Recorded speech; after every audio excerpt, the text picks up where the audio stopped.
Vivez les grands moments d'analyse, décryptage de l'actualité brûlant de l'heure, dans le monde et partout au Congo. C'est sur la chaîne BBC Mpoi TV. Toutes les vérités sur fond d'analyse, décryptage, sans langue de bois. Sur BBC Mpoi TV, on passe au peigne fin, l'actualité brûlant de l'heure. Nous sommes fiers d'être Congolais, nous sommes fiers d'être Africains. Construisons ensemble une bonne société pour nous et pour nos enfants. Tous à la fière, Yakozala Congolais, tous à la fière, Yakozala Africain, tous à la na Bomoko, Poto Tonga Mboka, Pona Biso, Nabanda na Biso. Voilà, bonjour, la grande famille, bonjour, Balandignon Soya BBC, Mpoi TV, bonsoir, ici que les bino partout dans le monde, j'espère que vous allez bien. Toujours la grâce de notre Dieu nous suffit. Kota aimer partager, pourquoi pas s'abonner. Et ça va bino BBC Mpoi TV, les autres le 3 avril, bon début ya mois ya avril, ticket nzambe na biso abate langa bino nzambe nanga a bombe langa bino. Voilà, kota aimer partager bandeko. Je crois titre na biso bomoni, photo à miniature na biso pe bomoni, c'était hier soir déjà, c'était déjà vers minuit hein. Lorsque la monaki ba publication sous ya mon pécha et à mon peigna pardon et ça là qui que non Nathalie déjà ba erreur ezali ba erreur moko ya prière et na lobi non ça la analyse moi muke ata pour 15 minutes na tongo ya lelo encore na journée ya lelo et me voilà. Mais voici naye auprès de vous hein. Bandeko plaisir nangeza lorsque bobengaka bozo komelanga vraiment ça me va droit au cœur. Alors to continue quand on a booster chaîne na yebsa ki bino ke non chaîne ezaki na problème. Alors Dieu merci YouTube a zone biso sous monétisation. Alors c'est à nous maintenant de beaucoup travailler et bino balandia BBC pour booster avec de partage de j'aime et que ça là vraiment biso bien poto zonga vraiment si qu'on a ligne na biso autozalaka. Voilà. Bandeko vraiment eza pas sipe mawa mingi. Ngana lobaka toujours que non nako sesaka jamais côté les banti valeurs sur les réseaux sociaux surtout dans la communauté na biso congolaise. Une dame au babalaki ba honoraki moi si moko ba honoraki oyo out tokoki olobaka no outaki de nulle part babali ba honoré mariage nezaki mariage moko pe tokoki olobaka ezaki pe mariage de rêve et ba pesaki ba valeur nyonso ba tiki peut-être mboka ya Congo ba moni basi ya Congo te ba katisi baki ko bala na États-Unis mais lelo libala na eza sauté. Pourquoi ba biloko tozomona et pas mon peigna et pas mon peigna et pas peignel. Ba maman bandeko, je vais beaucoup plus me baser sur Banabasi. Je crois l'isolo il y a la brine na Jani na lobaki ke non leçon ezana kati. Likamunini o esi la kate. Lorsque ndeko mwasi azoya biti na yena nu ya liboso ya peniel ezake non concert ezalate. Ça se voit à l'œil ni biti na ya liboso ezato boy côté zénith abeta zénith te. Nde biti na ya liboso. Et na biti wana e komi abandi ko bimisa babiloko pona ko intoxiquer bato pona ko bebi sa réputation. Bande ko la justice de Dieu yana. Na ye pona ko na ye pona ko kolobate ke non pasteur Mike aza saint. Na banalise nanga na lobaka ke mosali ya nzambe nyonso nga na respectaka parce que alliance oya saliki na nzambe na ye na yebite. Mais o nga na reconnaître ke non mutu atikali mutu. Mais là présentement tu es pona koloba makambo te ya koloba ke non pasteur Mike boy non. Donc to sala la part des choses to solo là. Mu penya eloko oya lamukeli lelo na minute oyo. Ezanine. Pour elle, na concert au babeta qui est 12. Akanisa ki ke non, pasteur Mike alinga zongisa eh. De quoi babeta qui est 12. Ah, alobite pa na yeko lika bongo te. Bandeko toza la souple pour na ko comprendre lorsque ndeko mwasi azobima na ba injure azobimisa ba biloko moko yango te. Bit toye ba ke non, eza ke non. aza na besoin passe abebisa réputation et puis bazo sala déjà banani pona konini pona ko boycotter Zénith de Paris ya pasteur Mike. Chose grave. Et loko esali ke non na sala analyse eza ke non mu penya lorsque pasteur Mike ayaki ko bala yo ayaki na ba Deborah Lukalu te, ayaki na ba Sandra Mbui te, ayaki na bato ebele te oyo tangi wana. Lelo do ebi Valère abana. Wana kutu tokoloba te. Lorsque na yeba ndeko ezosala pasi ya koloba ke non, abundisaka pasteur Mike, atika kotanga bakombo bato ya basi ya bato o baza ba femme mariée. Vous êtes sûr bobete la mwana mwasi na maboko? Vous êtes sûr bokobete la peniel maboko na babiloko azosala wana? Maman Sandra Mbui, aza mwasi ya mutu, c'est une femme mariée. Rezongisela nga bana nanga ou encore yebisa bato na bazosala ba émission na kombo nanga ba live ba arrêter dans 5 minutes soki ba arrêter te nazo tinda liste ya ba maman pasteur mususu oyo ya bima na bango. Communauté congolaise, est-ce que vous comprendre que non? Il y a aussi un temps, il y a que notre réfléchissera le peu de la bateau. Peniel la lobby, nazo cité combo. Il y a ba pasteur, il y a bassi ya ba pasteur. Abandi. Il y a des bossons dans les qui bani. A tangi bakombo après partie tout donc deuxième partie Sandra Mbui, Esther Akawa, Farah Mac na Canada, Vanessa Matanda, Miner à l'époque, Tanya Kiboko, Mati Kalombo, elle est mariée, elle est déjà à Lubumbashi, Mati Kalombo, Arreta Lokwa, Karine Mouyanzi, Linda Bukasa na South Africa, en Afrique du Sud, na Joël, Gériel, ceux qui géraient Léance, ceux qui na Dallas. Bandeko, est-ce que vous êtes sûr? Niveau moi sur qui nenango eza bien. Bandeko nyonso atanga, ce sont des femmes mariées. Ce sont des femmes mariées. Nga nazo loba, moi sur les esprits des morts, c'est là tié, to ezanini, parce que c'est plus normal. Si vous avez un problème na pasteur Mike, si là na pasteur Mike, bino batona bozo bete la peniel maboko, pas jusqu'à ce point.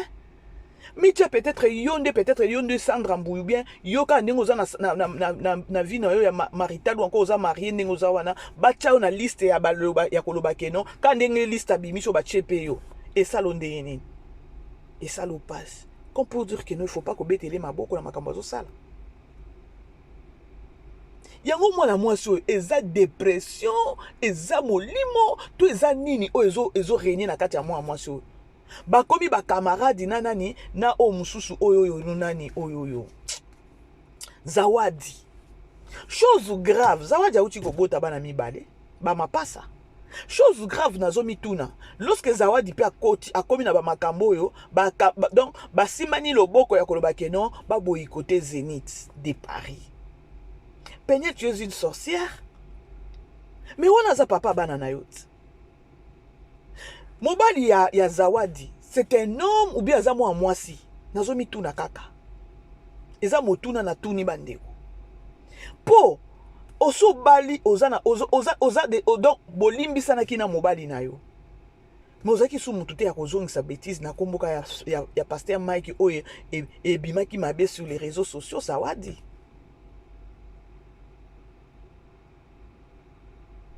Tam soupe peigner ningo zawana. Pasteur nani mama Sandra Mbui akipaka yo te akalkilaka yo te. Siko batu tout o bazalaka pembeni ya pasteur Mike ezaka problème. Pas jusqu'à ce point. Bandeko bozo mona to bozo mona te. Azana bezo bazongisele bana. Est-ce que mutu ya boye penza bazongisele bana akobokola bana ndenge nini? To sala to bosana te abokola ki bana na ndenge nini? Rends-moi mes enfants. Rends-moi mes enfants. Ce que zong selinga bana na ngai te na kotika yo te. Tant qu'une femme. Ça fait mal, hein? Na otala bwe na lobi yango.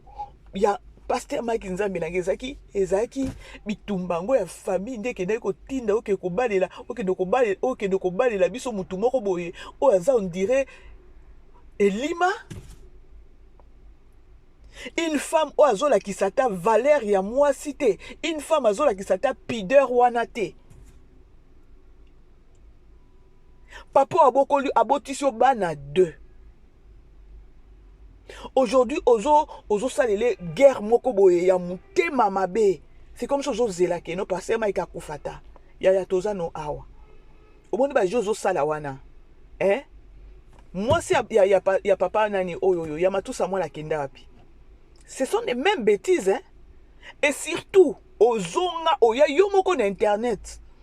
Yo moko na internet oya olobi ke non na sala ba bêtise à partir internet na bêtise na finga à partir na internet. Alors il me faut que kana ya sous na réseaux sociaux na internet pour na ko senga pardon. Soi-disant un enfant d'un serviteur de Dieu. Un enfant d'un serviteur de Dieu, de la manière, de la sorte, de comportement. Est-ce que mes parents n'ont pas besoin de te? Naebite bandeko. Est-ce que bo bete la moi non maboko? Parce que tout ce qu'elle est en train de faire, bit et ça, venir de Paris et bétate. Et après si tina nani azo sala, eza nini yango azo sala ce qui attendez. Et je veux que vous compreniez que je veux que vous compreniez que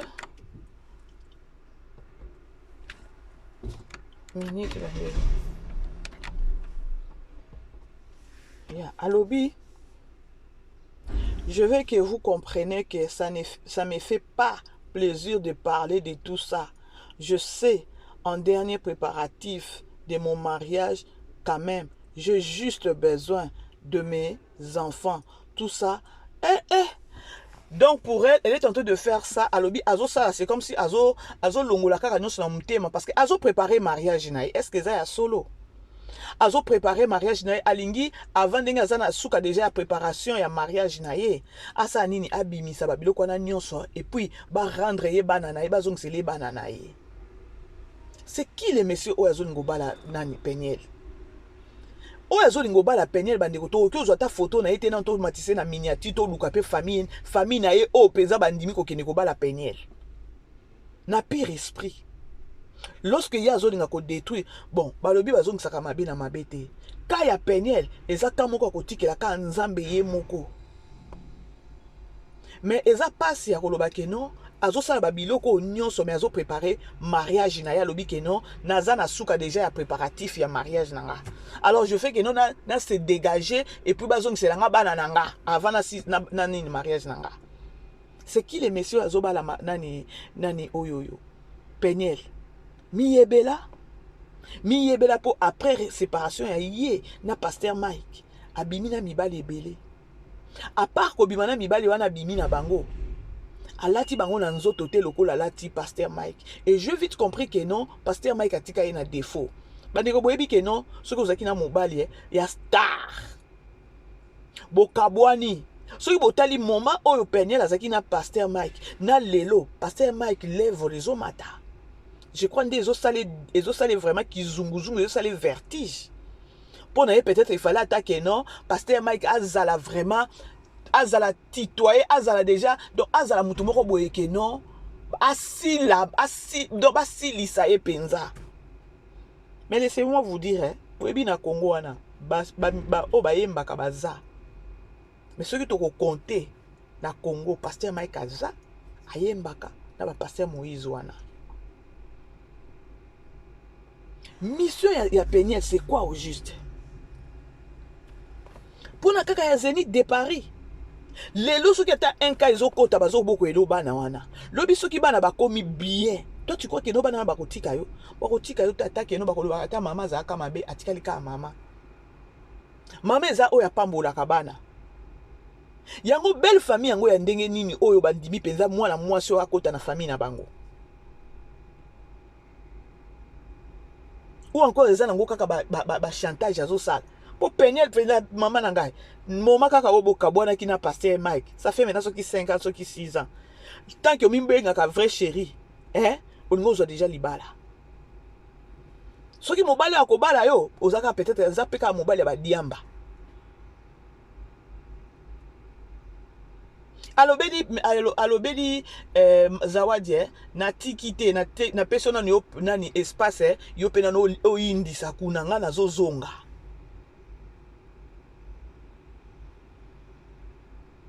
Eza pasi bandeko. Bo aimer bandeko bo partager, natike na moi 2 minutes nanga comme ça toka bwana na bino. Non bandeko tozo solo la kaka. Est-ce que bozo mona makambo eza normal?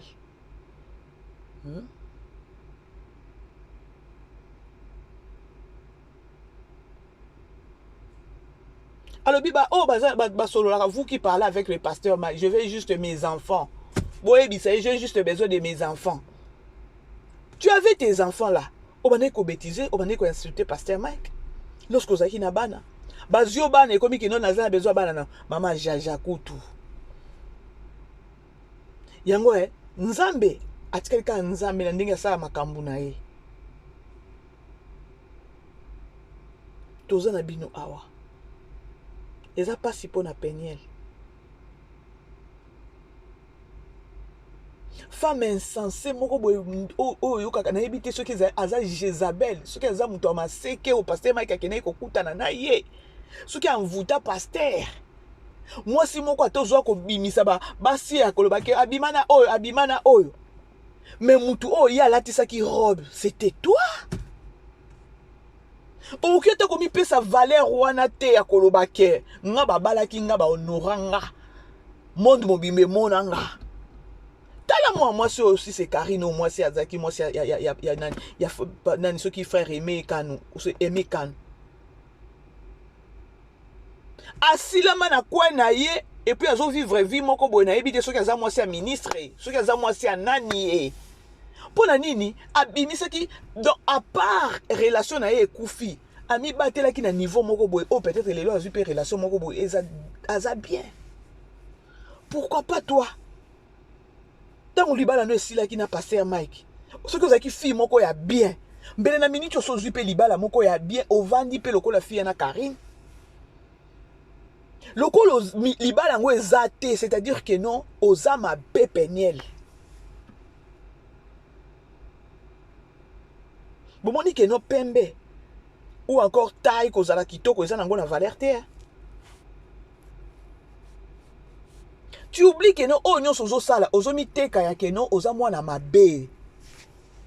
Peniel ndenge bokabwana ki na pasteur Mike, tangu kaka mokili yeba ki bokabwana na pasteur Mike. Deza zeke belé po na yo, kotala yo Peniel, kotala oboye. Olingo kota déjà en libala, mususu ata ya ministre, ata ya nani oke ovandi.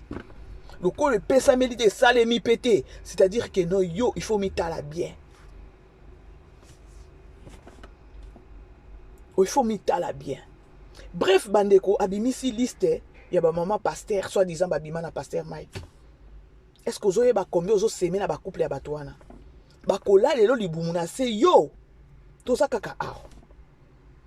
Alors, c'est au moins ça bandeko, beau aimer, beau partager.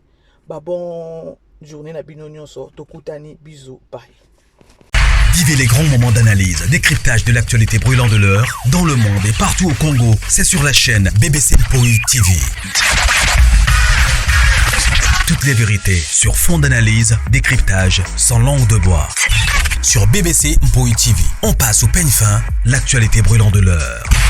Nous sommes fiers d'être Congolais, nous sommes fiers d'être Africains. Construisons ensemble une bonne société pour nous et pour nos enfants. Tous à la fière, Yakozala Congolais, tous à la fière, Yakozala Africain, tous à la na Bomoko, Poto Tonga Mboka, Pona Biso, na Banda na Biso.